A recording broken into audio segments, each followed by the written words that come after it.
তো রাধে রাধে বন্ধুরা, তোমরা কেমন আছো? আমি চলে এসেছি তোমাদের ভাই রুদ্র। আজ একটা নতুন ভিডিও নিয়ে এলাম।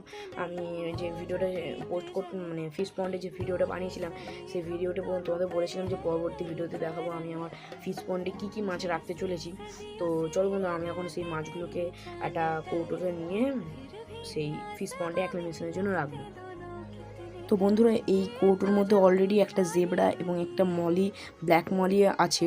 এবং আমি আমার এই অ্যাকোরিয়াম থেকে যে মলি এবং যে গাপ্পি আছে সেই গাপ্পিগুলোকেও নিয়ে নেবো। প্রথমে আমি এদেরকে ফিট করিয়ে নিই। প্রথমে আমি আগে এদেরকে ফিট করাবো, তারপর আমি এদেরকে কিছুক্ষণ পরে এসে নেব। তো বন্ধুরা, আমি এই টোকিও কোম্পানির এই খাবারটা নিয়ে নিয়েছি। এই খাবারটা এখন আমি এদেরকে দিয়ে দেবো।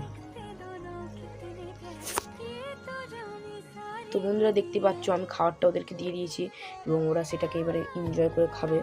তো আমি আবার কিছুক্ষণ পর আসবো, এসে তখন মাছগুলোকে তুলে নেবো। তো বন্ধুরা, এদেরকে আমার ফিট করানো হয়ে গেছে এবং এরা পুরো খাবারটাই খেয়ে নিয়েছে। এবং এখান থেকে আমার যে মলি এবং গাপ্পিগুলো আছে সেইগুলো আমি তুলে নেবো। কিন্তু আমার যে বেলুন মলি পেয়ারটা আছে সেটা আমি রেখে দেবো এখানে।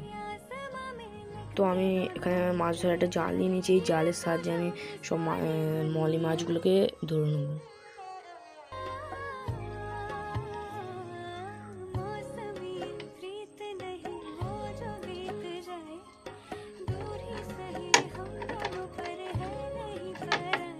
তো প্রথমে আমি একটা ব্ল্যাক মলি ধরে নিয়েছি এবং আমি গাপ্পিটাকেও ধরে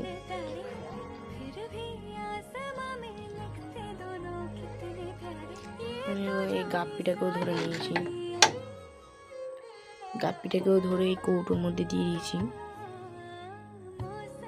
এবং এখানে আর একটাই এই অরেঞ্জ কালারের মলি আছে, এটাকে আমি ধরে নিয়েছি।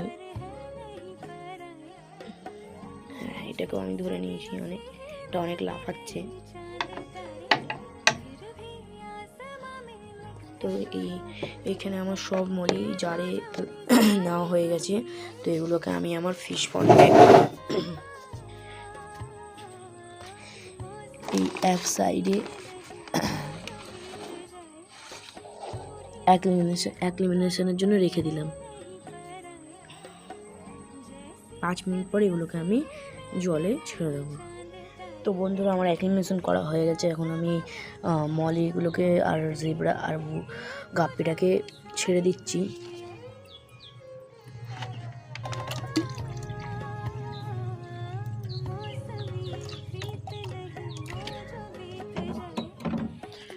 বন্ধুরা, আমি মলি এবং গাপ্পিটাকে ছেড়ে দিয়েছি। এখানে আছে